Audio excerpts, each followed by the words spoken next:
Salam Shamiul. Walaikum salam. Thank you for joining me. I think to jump straight in, we've seen footage online from the last few days that have been frightening, sickening, and quite scary, I think, for a lot of Muslims regarding the situation in Palestine and Al-Aqsa specifically. I think it would be great if you could provide a little bit of context as to what's actually happening and why things have escalated to the point that they have over the last few days. Absolutely. First of all, I just want to say, send much love to the Muslim Vibe for reaching out for this. It's really appreciated. In terms of what's happening, just context in terms of the last few weeks, in Sheikh Jarrah, there have been continuous attempts over the years to displace Palestinians who've been living in their homes for generations. They've been there for generations. And settlers, fully backed by the state, have been trying to displace these Palestinians from their homes. And they've been resisting. So as we're getting ready for Eid, or we got ready for Eid, decorating our homes, Palestinians in Sheikh Jarrah have been resisting to keep their homes. And this is a microcosm. Sheikh Jarrah is a microcosm of what's happening in Palestine. Israel settler colonialism. And Palestinians, not just in Sheikh Jarrah, all over Palestine, 48, they are resisting best they can, and they're protesting and in solidarity. That's continuing. And the brutality from the police, from the settlers, we've all seen them happening from Sheikh Jarrah. Then on Saturday, we've seen protesters all around the country, all around Palestine. But what we've also seen is incursions in Mosque Al-Aqsa. We've seen Israeli troops, Israeli soldiers, tear gas, stun grenades, beat worshippers in Mosque Al-Aqsa. So far, over 500 injuries in Mosque Al-Aqsa alone from worshippers. Stun grenades, the damage to Mosque Al-Aqsa. And this has been horrific. And then fast forwarding to last night, we've seen bombing of Gaza, and over so far 25 Palestinians killed, 9 of them children, and it keeps escalating. And I think, the reason I wanted to have this conversation is because I feel like there's a certain amount of helplessness and anger and frustration at the situation, and it's very difficult, or increasingly so, looking at the footage, and daily there's just floods of pictures and videos coming in and news reports, and like you mentioned, what's happened in Gaza last night, with I believe 9 children killed and up to 25 people have also been murdered. But I think the question really is, practically speaking, what are the steps? What can we do? How can we channel that kind of anger and sadness into kind of positively supporting the cause, and obviously the work that you guys have been doing with Friends of Al-Aqsa for God knows how many years, kind of leading the charge almost. So what do you think is pertinent? What are the steps that people can take?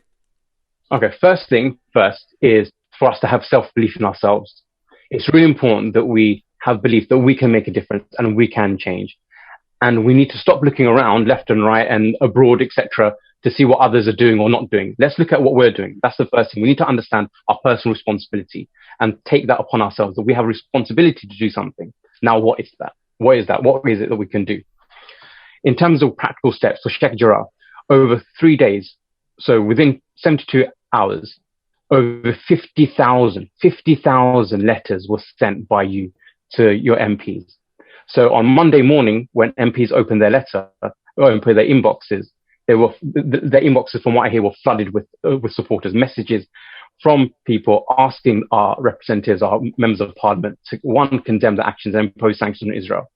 They, over the weekend, they could have released statements, etc., but they didn't. They did it because of the pressure that you put on them. So it's really important we continue to apply the pressure.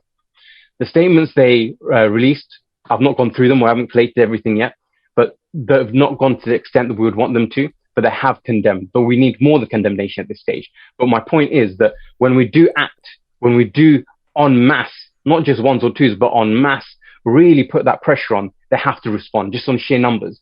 So it's important that when we act together and we move forward together and we apply that pressure. So that's really, really important. And so that letter on Sheikh Jarrah is having an impact. As when we see the leader of the opposition or the shadow foreign secretary or other people, they've had to respond. And MPs have had to respond purely to the pressure. And that's down to everyone who's listening and your viewers are responding. We've got a similar letter for the Hands of Al-Aqsa campaign, specifically on Mosque Al-Aqsa. As Friends of Al-Aqsa, you'd expect us to have a campaign on Mosque Al-Aqsa, right? So we're asking people to, again, let the MP know that they care about Mosque Al-Aqsa.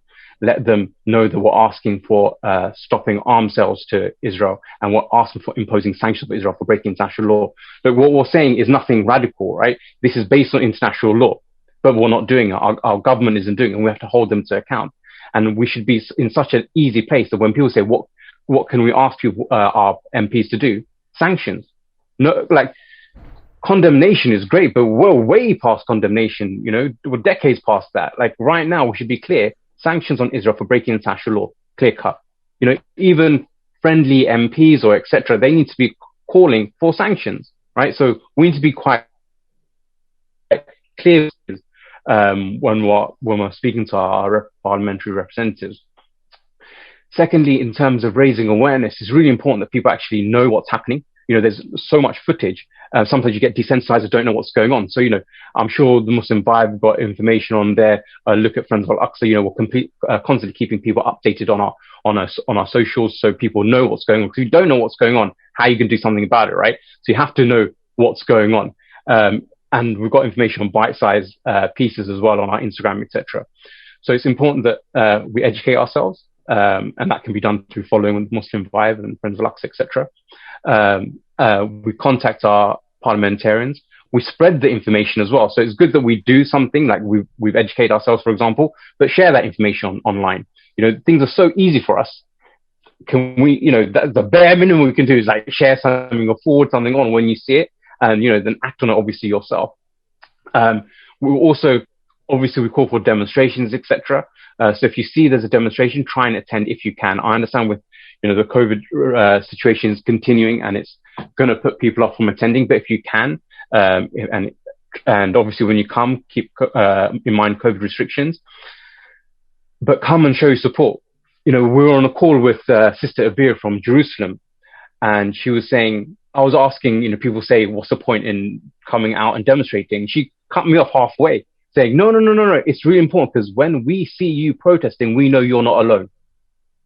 When we see you, in fact, she said, when we see you Muslims protesting, we know we're not alone. Right? So for that one reason, she's in Mosque Al-Aqsa. She's a teacher in Mosque Al-Aqsa. So for that one reason alone, for them to know that they are not alone, that in itself should be enough. Then on top of that, obviously you have your mobilization, what that means when we come together, putting pressure, the unity, the things that we learn together, mobilizing, organizing, all that obviously comes from it as well, right? That's a small part of it. So lobbying, organizing, educating, these are kind of your principles, but of what we should be doing. But we need to also understand, which is really fundamental, that, and we keep saying it, just because it's on the news now, don't act just now. The occupation remains, even when it's not on the BBC or the Guardian, etc., with their false headlines, by the way. It remains. The occupation remains. So it's important that we all continue all the time. And Friends of Al-Aqsa, as you said, we've been around for a while. So we're constantly here, so get involved with us. I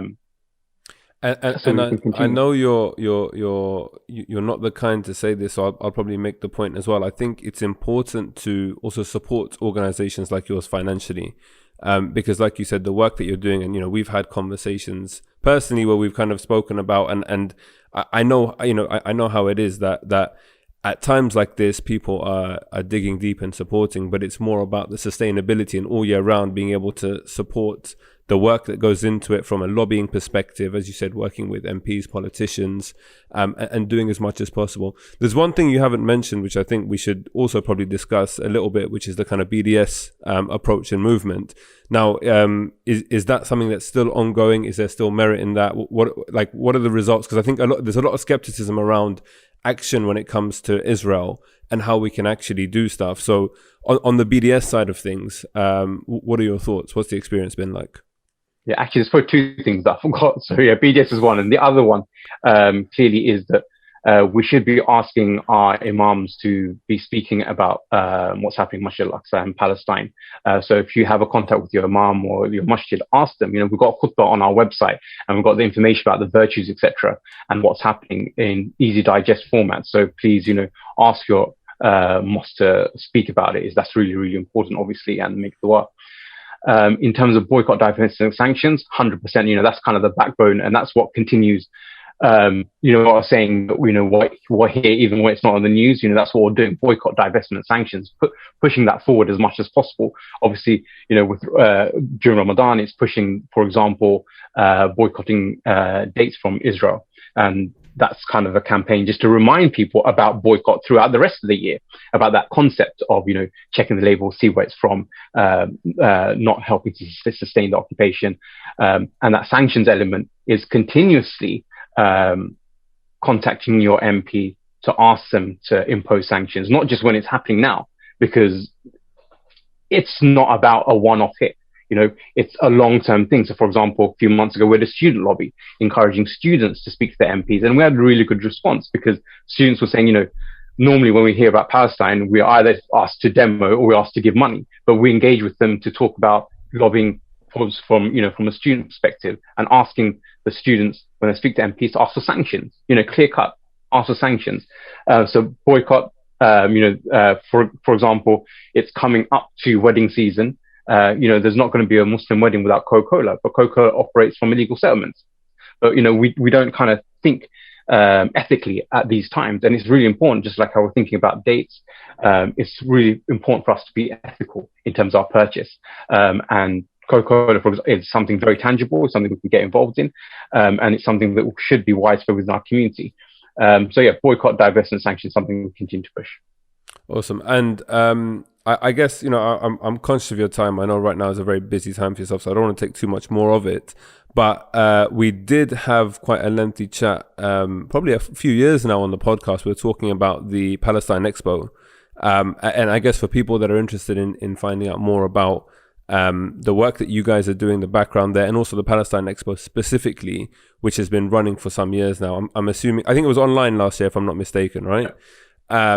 But there's more info there and whatever else. And I guess in the description to this as well, I'll put all the links to Friends of Al-Aqsa, to your Instagram, to where people can donate and support and get involved. And that's it really. I guess, thank you very much for your time. And inshallah, we can do this again soon. Yeah, no, absolutely. Just on that, the podcast I did with you was my first podcast I ever did. And I just want to reiterate the love for Muslim Vibe. If you guys are listening still to me, donate to Muslim Vibe, support them, do what you can. They're doing fantastic work spreading the message and getting the word out. And, we need more of the Muslim Vibe, so support them best you can. Feels like we set this up, like I'll shout you no, out. we did. It's genuine love, man. Genuine love, Muslim Vibe. No, likewise, man. Thank you very much. Thank you.